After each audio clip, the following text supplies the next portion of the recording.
By 1918, with thousands of Americans pouring into France every day, the Germans decided they had to do something massive.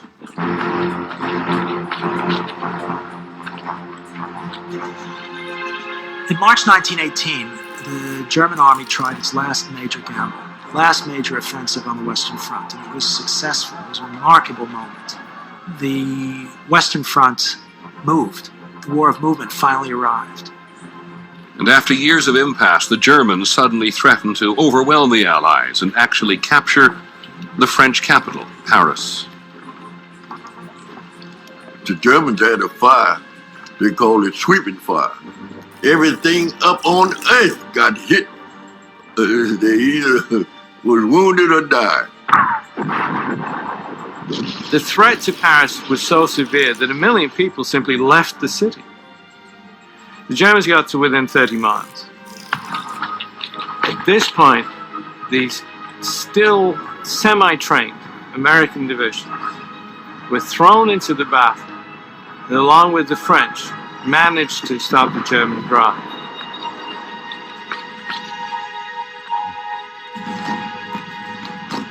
The Germans had put everything into this last desperate effort, and when it was over, they were finally spent. Along the Western Front that autumn, the focus shifted from war to peace.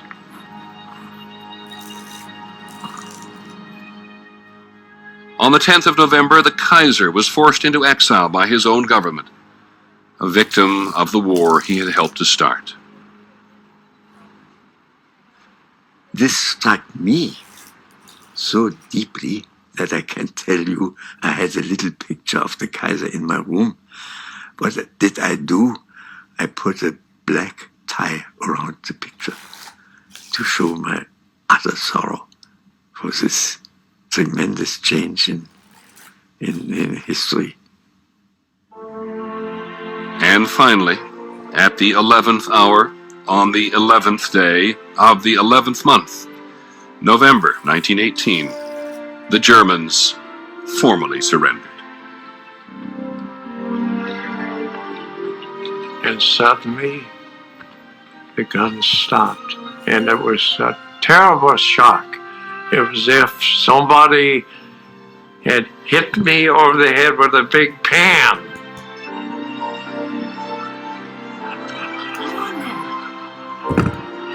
That sudden hush, after 4 years of continual gunfire, had become part of our life. There seemed to be something missing. We didn't believe it, you know.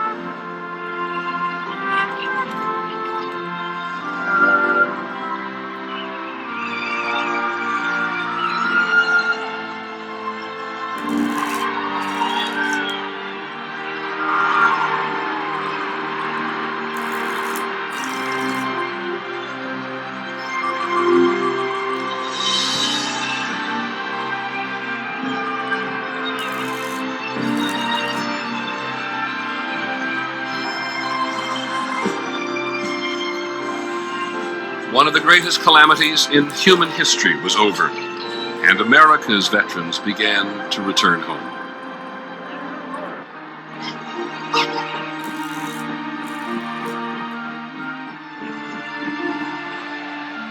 The trouble was that having made the world a safer place, American veterans returned to a very uncertain future. The economy that had boomed during the war was now shrinking. Factories were laying off workers, just as veterans came looking for jobs.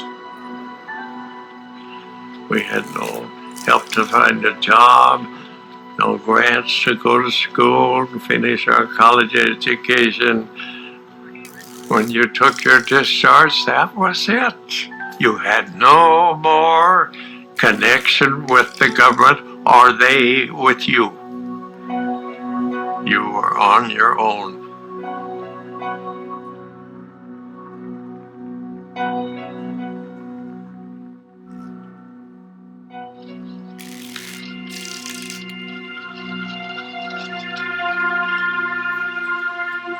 In the winter of 1918, Europe was a disaster.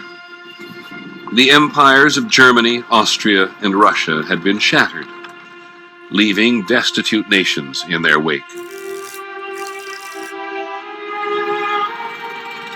Even the victors, Britain and France, grappled with ruin and rage.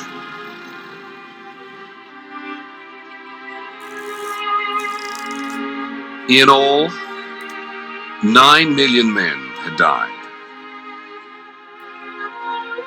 Every family had lost someone: a father, a son, a brother, a cousin, a friend.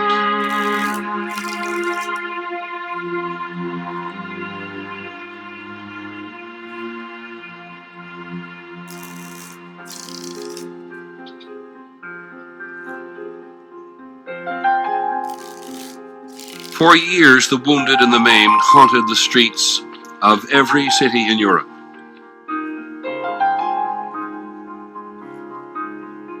And even those who had escaped physical harm were forever changed by the Great War. Sometimes I'm thinking about the war 2 and 3 o'clock in the morning. My brother being hit, my best friend being killed. I wonder while I'm lying in bed, how is it that I'm lying here and they're all dead? Well, I lost all my youth.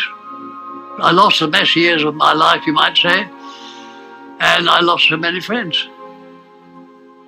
It was all lost for me. I mean, a few medals don't make up for that, you know. Nobody wins in a war. They lost. We didn't win.